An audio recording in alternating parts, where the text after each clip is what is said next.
Hello guys. So in this video, I will go over the process of sanding down the planks of my accent wall.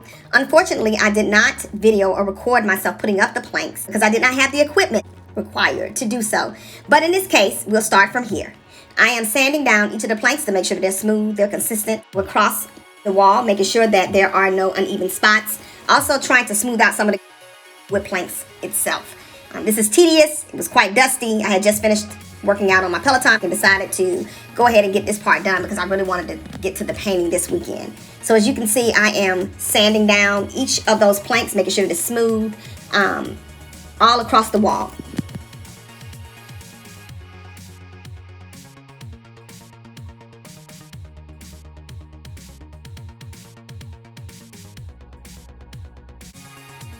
And as you can see, I've climbed up the ladder now because I need to get to the top portions of the wall, both sides.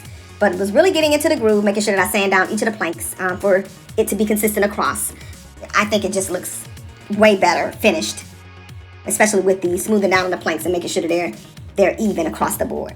So still getting it in, getting a little jam in while I'm doing so, loving it.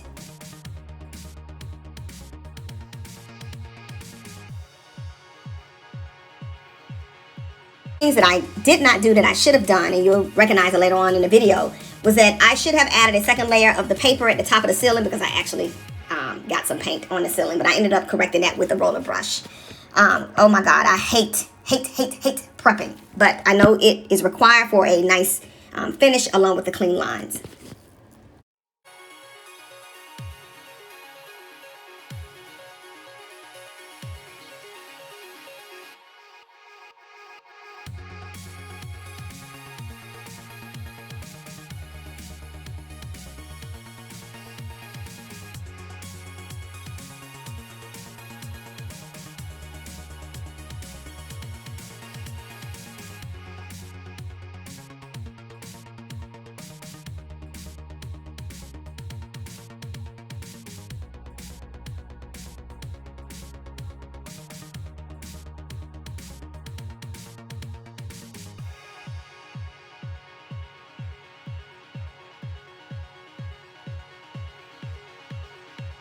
So at this point, I am preparing the paint in my Wagner Flexio 3000 sprayer. I have nothing but good things to say about this thing. It has made painting a whole lot easier.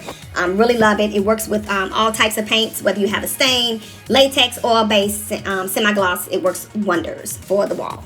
I purchased a tool to try to help me with the edging, but it was just too much to handle, so I ended up just foregoing that whole process. We're trying to use it, but I am in the process of painting, and you'll see some of the obstacles that I had throughout the process as such with regards to setting the actual dial to the right content for it to be sprayed. So I did have to try it a couple of times. Right now I'm masking up. I recommend it highly, masking up and putting on safety goggles. Make sure that you are protected as well. So look at me. I am going to be looking crazy in the camera in a few minutes. Preparing my NAS. Come on, King's Disease 2. Yes. I am getting ready to spray paint, so enjoy.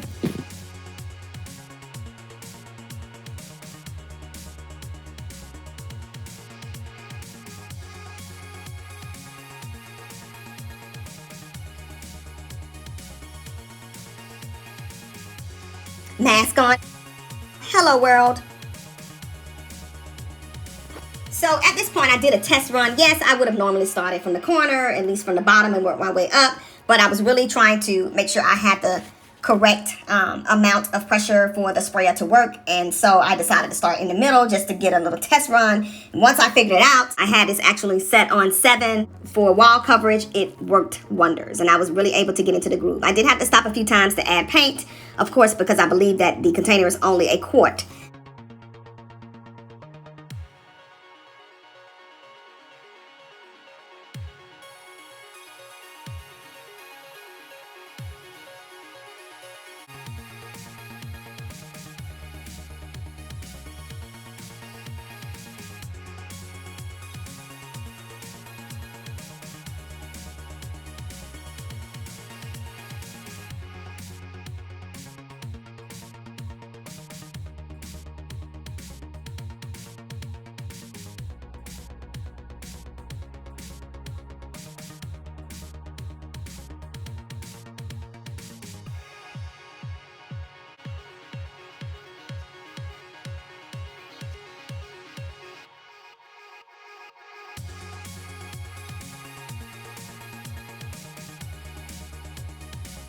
I did have to go in a second time to make sure that I got the seams on both sides of the slacks, but for the most part, it was great.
Here was the point where I was trying to use that tool to keep me from spraying on the ceiling, but it was just too much to hold on to the actual paint sprayer and the tool at the same time, so I just said, forget it. Just let it go. Keep it moving. Here's where I tried a few times and then, fuck it.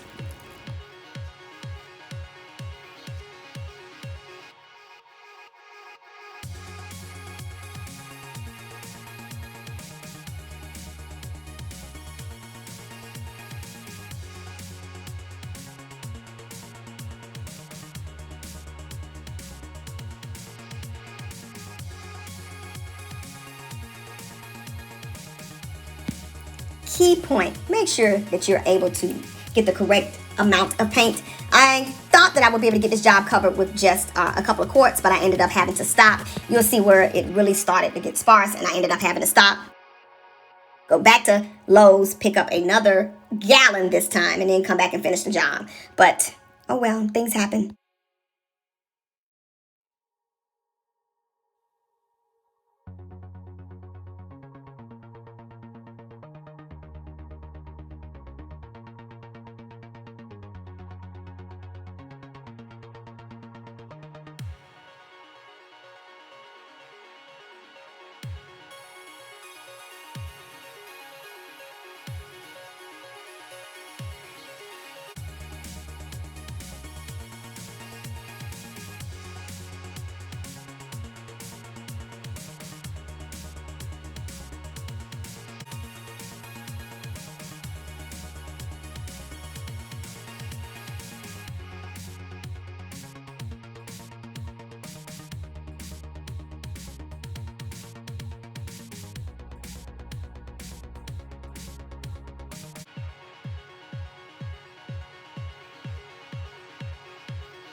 So at this part of the video, you can clearly see that the wall is fully covered. Right now, what I am doing is just making sure that I have no spots that I've covered on both sides of the slack. So that is me going back and forth, making sure everything is covered. And here you see me using my flashlight on my camera. I was actually trying to make sure that I had coverage on both sides of the slack. So this was just a way to help me navigate through that process, make sure that I had the full boards covered.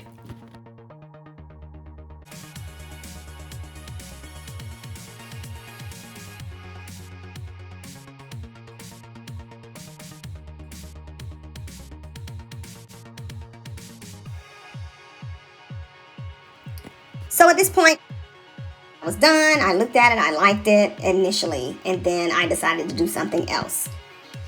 So I decided that I wanted to have some contrast, so I went with a polyurethane gloss to go over the slacks to make sure that it stands out and it pops from the satin finish of the rest of the wall. And it actually turned out a whole lot better. Like, you could really see the difference. There was enough contrast. It really just popped.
So in parts of the video, you'll see me take a step back to make sure that I had all of the slacks covered. I didn't have to come back with the ladder to hit the top area of the wall, but you'll see me coming back and forth, and that's just really me checking to make sure that I covered the slacks with the gloss.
And here I completed the wall, completely finished, and voila, beautiful.